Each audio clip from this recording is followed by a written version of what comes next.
अस्सलाम वालेकुम स्टूडेंट्स, उम्मीद है आप सब खैर आफियत से होंगे।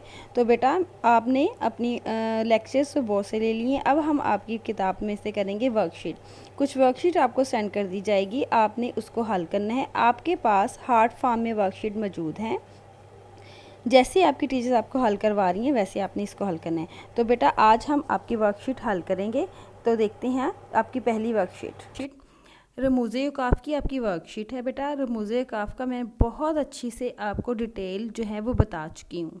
ठीक है बेटा, यहाँ पर आपकी वर्कशीट जो है उसमें कुछ जुमले दिए गए हैं और जिसमें आपने रमूज़े औक़ाफ़ लगाना है। बेटा आपको पेपर में भी इसी तरह के जुमले आएंगे, इसके आपने रमूज़े औक़ाफ़ लगाने हैं। ठीक है, तो हम देखते हैं कि आपकी जो वर्कशीट है उसमें कौन कौन से जुमले हैं और इसको हमने कैसे हल करना है। यहाँ पे वर्कशीट है आपके पास और मैंने आपके इसके साथ ही इसके ना आंसर्स भी बता दिए। जैसे कि यहाँ पे पहला जो जुमला है वो यहाँ पे है, इलामा इकबाल एक शायर, फ़लसफ़ी, सियासी लीडर और बहुत बड़े दानिश्वर थे। अब यहाँ पे देखें, यहाँ पे उन्होंने रमूज़े औक़ाफ़ का कहीं इस्तेमाल नहीं किया। ठीक है, जबकि हमने इसको यहाँ पे लगाना है। और अगला जो है हज़रत मोहम्मद सल्लल्लाहु अलैहि वसल्लम खातमुन नबी सल्लल्लाहु अलैहि वसल्लम है। तो यहाँ पे भी उन्होंने कहीं का, यानी कि इन पूरे जितने भी ये आपके सेंटेंसेस हैं इसमें किसी में भी कोई रमूज़े औक़ाफ़, कोई ख़त्मा, कोई सवालिया, कोई फ़जाइया निशान नहीं लगा। अब मैं आपको बताती हूँ कि आपने किस तरीके से इसको हल करना है और आपने अपने पास जो आपकी वर्कशीट है इसको आपने कैसे हल करके लिखना है। तो बेटा सबसे पहला जो था आपका सेंटेंस वो था ये, इलामा इकबाल एक शायर। अब शायर फ़लसफ़ी यानी इनकी खुसूसियत बयान की गई है, तो हमने यहाँ पे उल्टा कॉमा लगा देना है, इसको हम वक्फ़ा भी कहते हैं। ठीक है, और बहुत बड़े दानिश्वर थे के बाद हमने ख़त्मा लगा दिया। ठीक है बेटा, दूसरा जुमला देखें, हज़रत मोहम्मद सल्लल्लाहु अलैहि वसल्लम का इरशाद है, नमाज कायम करो क्योंकि नमाज जन्नत की कुंजी है। बेटा जब दो चीज़ें इम्पॉर्टेंट बयान की गई हों, कोई भी एक चीज़ या दो चीज़ें इम्पॉर्टेंट बयान की गई हों, तो हम क्या लगाते हैं, इन्वर्टेड कॉमास, या इसको कहते हैं इसको वावैन भी कहते हैं। ठीक है, तीसरा देखें, इसम नकरा की इकसाम दर्ज झैल हैं। अब यहाँ पे जब भी हम कोई तफसीलिया बयान करते हैं, किसी की तफसील बयान करते हैं, तो बेटा ये वाला जो है निशान लगाते हैं। ठीक है, तफसीलिया इसको कहते हैं। तो हम जब ये बयान करें इसकी इकसाम के बारे में तो हम ये निशान लगाएंगे, उसके बाद हम दूसरा जुमला करेंगे। अब ये इसम है, सारे ही इसम हैं, तो इनमें हमने वक्फ़ा लगा दिया। ठीक है, इनमें हमने उल्टा कॉमा लगा दिया, तो ये आपका वक्फ़ा है, यानी इसको हमने एक ही इसम बयान की गई है तो इसको हमने अलग अलग कर दिया। ये तो आपके 3 सेंटेंस थे। इसके बाद चौथा सेंटेंस शुरू करते हैं। चौथा सेंटेंस जो है वो आपका है, अफसोस, सैलाब की वजह से लोगों का बहुत जानी और माली नुकसान हुआ। यहाँ ये अफसोस जब करते हैं या आप कुछ हाय कहते हैं, हाय अल्लाह कहते हैं, किसी को पुकारते हैं, तो हम यहाँ पे बेटा ये फ़जाइया का निशान लगाते हैं। उसके बाद हमने यहाँ पे ख़त्मा लगा दिया। ठीक है, पांचवा देखें, तोबा तोबा, इसके बाद में मैंने फ़जाइया लगाया है।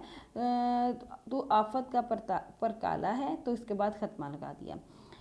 छठा देखें, एक अच्छे इंसान की निशानियां हैं। हमने इंसान की निशानियां बयान करते हुए कहा है कि इसकी तफसील बयान की है, तो यहाँ पे हमने ये तफसीलिया या हस्बे ज़ैल, ठीक है, हस्बे ज़ैल या तफसीलिया का निशान लगा दिया। सच्चा उल्टा कौमा लगा दिया, मेहनती और ईमानदार है। ठीक है, तो यहाँ पे ख़त्मा। अब यहाँ पे हमने इसलिए उल्टा कौमा लगाया कि एक ही शख्स की खूबियाँ बयान की गई, इसलिए हमने इसको ऐसे बयान कर दिया गया है। ठीक है बेटा, अब अगला देखिए, 7वां जो सेंटेंस है आपका वो ये है कि मशहूर मिसल है, जैसी करनी वैसी बननी। मैंने आपको बताया कि जब कोई मशहूर, कोई कौल कहा गया है, कोई हदीस है, कोई कुरान की आयत है या कोई इम्पोर्टेंट बात है, तो बेटा उसमें हमने यहाँ पे उल्टे कॉमा के साथ उसको हाईलाइटेड कर देना है और ये बयान कर देना कि ये बात अहम है। इसके बाद देखें, मैं और अहमद और जवाद अहमद का बड़ा भाई मिलकर क्रिकेट खेलेंगे। यहाँ पे मैंने ख़त्मा और उल्टा कॉमा लगा दिए है। तो ये थी हमारी रमूज़े औक़ाफ़ की वर्कशीट। इसके बाद जो वर्कशीट है वो आपके पास बेटा एक तफ़हीम है। तफ़हीम क्या होती है कि एक आपको पैराग्राफ दिया जाता है, 1-2 पैराग्राफ दिए जाते हैं, उसमें से सवालात पूछे जाते हैं और जो उसके आंसर आपने उसी में से निकाल के देने होते हैं।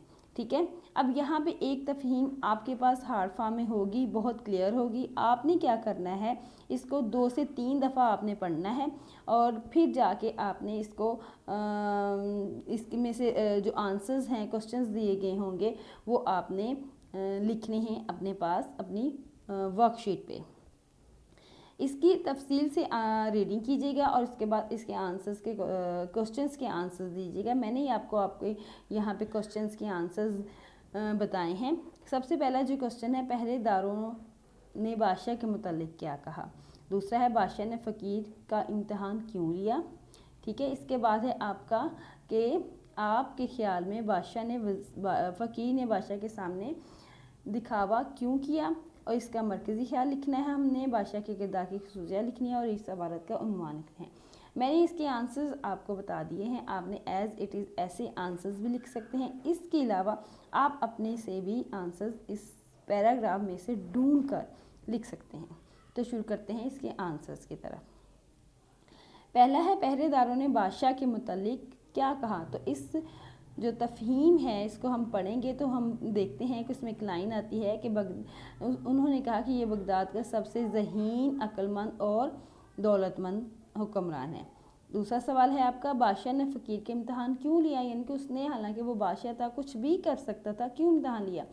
क्योंकि बादशाह को एक ऐसे दोस्त की तलाश थी जिसमें बहुत सारी खूबियाँ हों, इसलिए बादशाह ने फ़कीर के इम्तहान लिया। क्योंकि फ़कीर ने बहुत सब्र किया और बादशाह चाह रहा था कि मुझे एक ऐसा दोस्त मिले जिसमें बहुत सारी खूबियाँ हों। जो वो चाह रहा था उसके मुताबिक वो फ़कीर पूरा उतरा।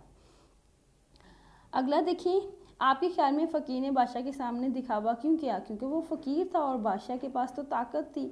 अब फ़कीर ने बादशाह के डर की वजह से बादशाह के सामने ये दिखावा किया कि मेरा पेट भरा हुआ है, मैंने सारा कुछ खा लिया है। अब इस जो तफहीम है, 2 पैराग्राफ्स हैं, इसके मरकज़ी ख्याल हम की तरफ आते हैं कि फ़कीर बहुत भूखा और प्यासा था। वो बादशाह के पास गया तो बादशाह ने इसके सब्र के इम्तहान लिया, जिसमें फ़कीर पास हो गया और बादशाह का दोस्त बन गया। हमें भी कभी भी सब्र का दामन नहीं छोड़ना चाहिए। अगर हम सब्र का दामन छोड़ते हैं तो हम अपनी मंजिल को नहीं पा सकते। अगर हम सब्र करते हैं तो जो कुछ हम नहीं चाह रहे होते हैं वो भी हमें मिल जाता है। इसके बाद देखिए, बादशाह के किरदार की अहम खसूसियात क्या क्या थी। बादशाह बहुत ज़हीन, अक्लमंद, दौलतमंद और बहुत दूर अंदेश था, यानी कि दूर की सोचने वाला था और ये जानने वाला था कि आगे क्या होने वाला है। अब इबारत का उन्वान क्या है बेटा। कोई भी जब तफहीम आती है लाजमी है उसका उन्वान आपको आता है, तो आपने ध्यान से उसकी रीडिंग करनी है, उसका उन्वान तजवीज़ करना है। तो हम यहाँ पे उन्वान तजवीज़ कर रहे हैं, फ़कीर का इम्तहान, यानी कि इसमें फ़कीर का इम्तहान था, या फिर बादशाह की दूर अंदेशी, यानी कि बादशाह ये चाहता था कि मुझे एक दोस्त हो और वो इम्तहान ले रहा था, उसको परख रहा था, तो उसने इस अपनी दूर अंदेशी की वजह से इसके इम्तहान दिया और वो कामयाब हो गया। तो ये था आपकी तफहीम। इसको बेटा आपने